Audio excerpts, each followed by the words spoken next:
ছেলে মাদ্রাসায় পড়েছে, বেশ কিছু পারা হিফজ করেছে, তবে এখন মাদ্রাসায় যেতে চায় না। কি আমল আছে যা করলে ছেলে মাদ্রাসায় যাবে?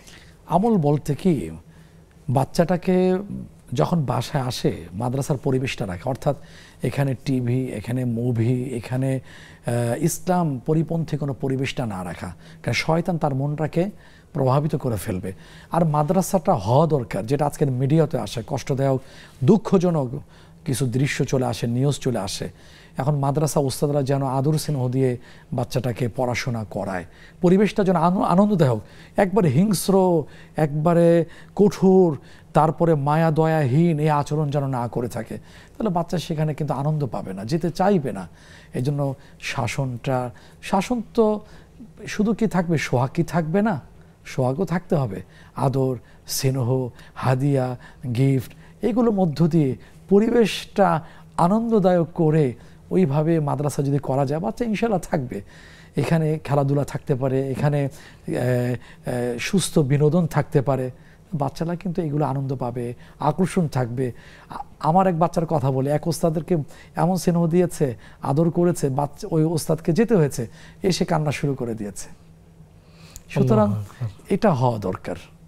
বাসার পরিবেশ, মাদ্রাসার পরিবেশ, ওস্তাদের মুখ্য ভূমিকা। দোয়া করতে থাকা মহতারাম। আমরা শায়েখের কাছ থেকে শুনলাম যে বাচ্চার জন্য দোয়া করতে থাকা। আমিও কিছু যুক্ত করতে চাই, কারণ 15 বছর ধরে বাচ্চাদেরকে পড়াচ্ছি। সেক্ষেত্রে আমরা আমাদের উস্তাদের কাছ থেকে বেশ কিছু বিষয় জেনেছি যে যদি সন্তানকে আমরা আলেম বানাতে চাই, তাহলে প্রথম যে কাজটি করতে হবে, যে আলেম বানাতে চাইলে উলামা একরামকে শ্রদ্ধা করতে হবে, 1 নম্বর কাজ। এবং গার্ডিয়ান কখনোই কোনো গুনাহে লিপ্ত হতে পারবে না। অনেক সময় গার্ডিয়ানরা গুনাহ করেন এবং সেটার প্রভাব সন্তানের উপর গিয়ে পড়ে, সন্তান মাদ্রাসা থেকে তখন বেরিয়ে যায়। তো নিজে সকল গুনাহ থেকে মুক্ত থাকতে হবে, 1। দ্বিতীয় হলো উলামা একরামকে সম্মান করতে হবে। পাশাপাশি উলামা একরামকে মাঝে মধ্যে বাসায় দাওয়াত করে খাওয়াতে হবে। কাবার অনেক বড় একজন ইমাম, ওনাকে জিজ্ঞাসা করা হলো যে হজরত, কোরআন কিভাবে দ্রুত মুখস্থ করব, পদ্ধতি কি? তো ইয়াসির আদ-দুসারি, ওনাকেও এই কয়েকদিন আগে এই প্রশ্নটি করা হয়। তিনি বলেন, আমি এর উত্তর কী দেব? আমাদের আকাবির যারা ইমাম ছিলেন, আগে যারা গত হয়েছেন, তারা যেই উত্তর দিয়েছে সেই উত্তরটি আমরা দিচ্ছি। সেটি হলো যে তুমি কোরআনকে ভালোবাসো। তুমি যখন কোনো ব্যক্তিকে ভালোবাসবে, সে তোমার ঘরে আসতে চাবে, বারবার আসবে, তার কোনো খারাপ লাগবে না।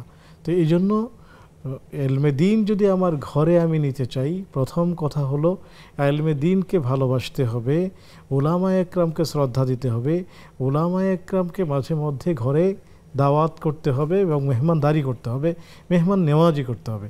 একই সাথে বাবার সাথে অথবা বড় ভাইয়ার সাথে বড় বুজুর্গ উলামা একরাম যারা আছেন, যাদের কাছে গেলে আল্লাহ তাআলার কথা মনে হয়, যারা আল্লাহ তাআলার সাথে সম্পর্ককে ঘনিষ্ঠ করেছেন, এমন বড় বড় উলামা একরামের সোহবতে নিয়ে যাওয়া।